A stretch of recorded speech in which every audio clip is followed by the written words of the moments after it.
छात्रों, हिंदी फ्लोरेट्स में आप सभी का हार्दिक स्वागत है और मैं हूँ हिंदी शिक्षिका कुसुमलता जोशी। आज का विषय है समास। समास की श्रृंखला में आज हम पढ़ रहे हैं अव्ययी भाव समास।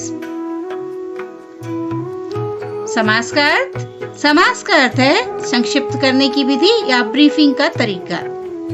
समास की परिभाषा जानते हैं। दो या दो से अधिक शब्दों के मेल से नया सार्थक शब्द बनाने की प्रक्रिया को समास कहते हैं। आइए समास के भेद जानते हैं। समास के कुल 6 भेद होते हैं।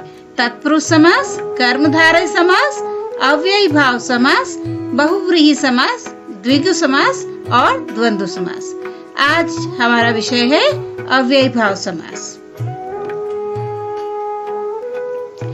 तो अव्ययी, जैसा कि हम जानते हैं, अव्ययी शब्द का अर्थ है कि जो परिवर्तित ना हो। जो शब्द परिवर्तित नहीं होते हैं, काल के द्वारा या वचन के द्वारा या लिंग के द्वारा, इन शब्दों कारक के द्वारा जो शब्द चेंज नहीं होते हैं, बदलते नहीं हैं, उनको हम अव्ययी कहते हैं।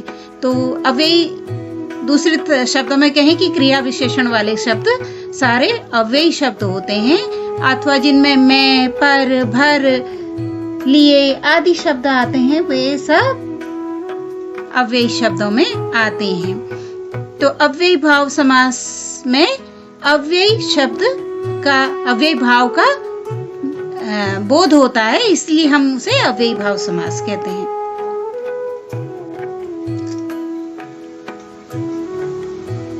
अव्ययी भाव समास का अर्थ तो हम समझ ही चुके हैं। अव्ययी अर्थात जो परिवर्तित नहीं हो, जो काल के द्वारा, जो लिंग के द्वारा, जो वचन के द्वारा, कारक के द्वारा जो शब्द परिवर्तित नहीं होते हैं, वे सारे अव्ययी शब्द कहलाते हैं। इसमें क्रिया विशेषण वाले पद आते हैं। तो आपको क्रिया विशेषण, जो क्रिया की विशेषता बताते हैं, ऐसे पद इसमें आ जाएंगे। अव्ययी भाव समास की परिभाषा जान लेते हैं। अव्ययी भाव समास में पूर्व पद यानी पहला पद जो है वह प्रधान होता है, मुख्य होता है। और जब इसमें जो पहला पद होता है वो मुख्य रूप से अव्ययी शब्द होता है, और जब उसके साथ किसी सामासिक पद के साथ वह जुड़ता है तो वह पूरा पद ही, जो सामासिक पद है, जिस भी पद के साथ जो दूसरा टर्म होगा उसके साथ वो जुड़ेगा तो पूरा सामासिक पद अव्यय हो जाता है। और इस प्रकार पहला मूलतः जो है उपसर्ग होता है। इसमें उपसर्ग तो आप जानते ही होंगे, वे शब्द जो कि किसी मूल शब्द के आगे लगते हैं और उस शब्द को एक नया अर्थ देते हैं, जैसे कि यथाशक्ति, यथा योग्य आदि शब्द। इसमें यथा शब्द एक उपसर्ग है। किसी शब्द के आगे जुड़ने वाले शब्द उपसर्ग कहलाते हैं। और जो उत्तर पद से यानी दूसरे टर्म से जुड़ करके वो एक अव्ययी या क्रिया विशेषण वाला शब्द बनाता है। अव्ययी अर्थात क्रिया विशेषण। तो अव्ययी और क्रिया विशेषण में आप अंतर मत समझिए। अव्ययी शब्द परिवर्तित नहीं होते और क्रिया विशेषण क्रिया की विशेषता बताते हैं। लेकिन हिंदी शब्दों में कभी कभी पहला पद जो है वो संज्ञा या विशेषण भी हो जाता है। तो आप ऐसे मत समझिए, रिजिड नहीं समझिए, क्योंकि संस्कृत से हमारे इसमें समास आए हुए हैं। तो संस्कृत वाले शब्द जो कि यथारूपाए यानी तत्सम वाले शब्द हैं, उनमें पहला पद अगर अव्ययी होता है यानी पहला पद एक उपसर्ग होता है, ऐसा है। लेकिन हिंदी में कई बार जो है, हिंदी में दूसरे शब्द भी होते हैं, आगत शब्द भी हैं। तो पहला पद जरूरी नहीं कि वो एक उपसर्गी हो, वो संज्ञा भी हो सकता है, विशेषण भी होता है। लेकिन जब उनका टोटल बनता है, समस्त पद बनता है, तो समस्त पद हमेशा अव्ययी होगा। तो अब आपको मेरे ख्याल से समझ में आ गया होगा परिभाषा के द्वारा। तो जल्दी से एक बार परिभाषा को अच्छे से दोहरा लेते हैं, क्योंकि कई बार परिभाषा भी एग्जाम में पूछ ली जाती है। तो अव्ययी भाव समास में हमेशा पहला पद की प्रधानता रहती है, दूसरा पद गौड़ रहता है। ये आप याद रखिए, पहला पद प्रधान है और दूसरा पद गौड़ है। तो अव्ययी भाव समास की परिभाषा जल्दी से याद कर लेते हैं।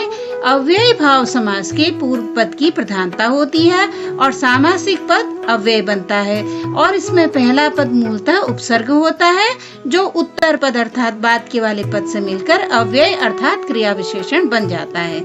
लेकिन हिंदी शब्दों में कभी कभी पहला पद संज्ञा या विशेषण भी हो सकता है, लेकिन समस्त पद हमेशा अव्ययी पद ही बनेगा।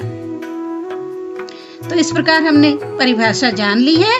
अब हम इसके प्रकार, तो अव्ययी भाव समास में वैसे प्रकार तो नहीं होते हैं, लेकिन थोड़ा हमने कैटेगराइज किया है ताकि आपको याद करने में आसानी हो। तो एक तो हमारे संस्कृत के शब्द होते हैं या हिंदी के भी शब्द होते हैं जो कि जिसमें पहला पद हमेशा उपसर्ग रहेगा। देखिए, पहला पद हमेशा उपसर्ग है, यथा, अनु, अ, बे, प्रति, ये हमेशा क्या है, सारे उपसर्ग हैं। इसमें पहला पद सारा उपसर्ग रहेगा और दूसरा पद जो है इसमें कुछ संज्ञा आदि हो सकता है, संज्ञा या सर्वनाम या कुछ दूसरा शब्द इसमें हो सकता है, लेकिन पहला पद विशेषण हो सकता है। पहला पद हमेशा उपसर्ग है। तो ऐसे पद दो तरह के हमने कैटेगराइज करने की कोशिश की है। इनकी कोई जरूरत नहीं, बस समझने के लिए, क्योंकि कई बार बच्चों को कंफ्यूजन हो जाता है कि पहला पद तो उपसर्ग नहीं है, फिर ये अव्ययी भाव समास कैसे हुआ। तो इस तरह दो तरीके से, एक तो जिनमें पहला पद उपसर्ग होता है, जैसे यथाशक्ति, शक्ति के अनुसार, अनुरूप, रूप के जैसा, अकारण, कारण के बिना, और बेखटके, खटके के बिना, प्रतिदिन, हर दिन। दूसरा हम देखते हैं कि दूसरे तरह के जिनमें पहला पद जो है संज्ञा या विशेषण हो सकता है, किसी चीज की विशेषता बता रहा है, एडजेक्टिव है। जैसे घड़ी, घड़ी क्या है, एक संज्ञा है। इनमें अधिकतर जो है दुरुक्त, जो है द्विरुक्त शब्द आते हैं, जो दो बार रिपीट हो रहे हैं, तो ये आपको पहचानने में आसानी हो जाएगी। द्विरुक्त मतलब जो रिपीट हो रहे हैं, रिपीटेटिव वर्ड्स जो हैं, इनमें थोड़ा कंफ्यूजन होता है, इनको आपको ध्यान से देखना चाहिए, क्योंकि कई बार ये डैश देखते ही आप इनको द्वंद्व समास समझ लेते हैं। या फिर इसमें जो है कुछ शब्द ऐसे होते हैं, उनका विग्रह आप इस तरह से कर देते हैं, जैसे हाथी हाथ में है जो, तो इस तरह से आप विग्रह कर देते हैं, गलत तरीके से विग्रह कर देते हैं। या फिर उसका विग्रह करना आपको नहीं आता है तो आप उसे डैश देखते ही द्वंद्व समास में लिख देते हैं, तो कंफ्यूजन हो जाता है। तो इसलिए आपको ये समझना है कि जो द्विरुक्त शब्द हैं उसमें पहला पद याति संज्ञा है और विशेषण है, और लेकिन जब वो समस्त पद बन रहा है तब वहां पर जो शब्द बन रहा है वह एक अव्ययी भाव दे रहा है, तो वह अव्ययी भाव समास होगा। जैसे घड़ी, घड़ी इसमें रिपीट हो रहा है, डैश भी आ रहा है, लेकिन यह क्या है, एक इसका क्या आ जाएगा, इसको विग्रह करेंगे तो हर घड़ी। इसी प्रकार साथ साथ, एक साथ, मन माना, मन से माना, हाथों हाथ, हाथ ही हाथ में, दिनों दिन, दिन ही दिन में। तो इस प्रकार से इनका विग्रह हो रहा है।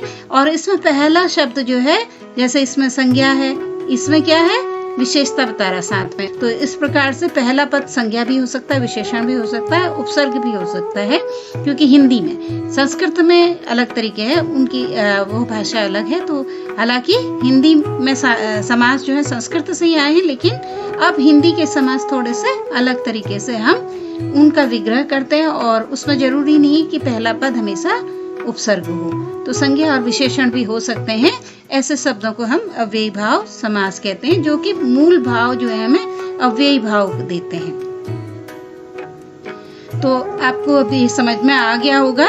तो इस तरह से अब हम यहाँ पे कुछ और एग्जाम्पल ले लेते हैं अव्ययी भाव समास के, जैसे बेधड़क, धड़क के बिना, बेकाम, काम के बिना, निर्भय, भय के बिना, बेफायदा, फायदे के बिना, पल पल, पल ही पल में। तो ध्यान रखिए, इसका पल और पल नहीं आएगा, पल ही पल में आएगा विग्रह। रातों रात, रात ही रात में, बीचों बीच। अगर हम किसी से कहते हैं कि बीचों बीच, तो इसका मतलब एकदम सेंटर में। जैसे अगर हमें कोई किसी चीज के बीच में, किसी स्क्वायर या सर्कल के बीच में हमें कोई कील लगानी है, तो हम कहेंगे इसके बीचों बीच में लगा दो। इसका मतलब ठीक बीच में, एकदम एग्जैक्टली सेंटर में। तो बीच ही बीच में या ठीक बीच में आ जाएगा। और यथाकरण, कारण के, यथा कारण अर्थात कारण के अनुसार, यथाक्रम, क्रम के अनुसार, और यथाविधि। अब इसका उत्तर तो आपको पता चल ही गया होगा, तो इसका उत्तर कमेंट बॉक्स में लिखिए। तो मुझे लगता है कि आपको अव्ययी भाव समास क्लियर हो गए होंगे। अगर आपको हमारी यह प्रस्तुति पसंद आई है तो कृपया चैनल को लाइक, सब्सक्राइब और शेयर कीजिए। धन्यवाद।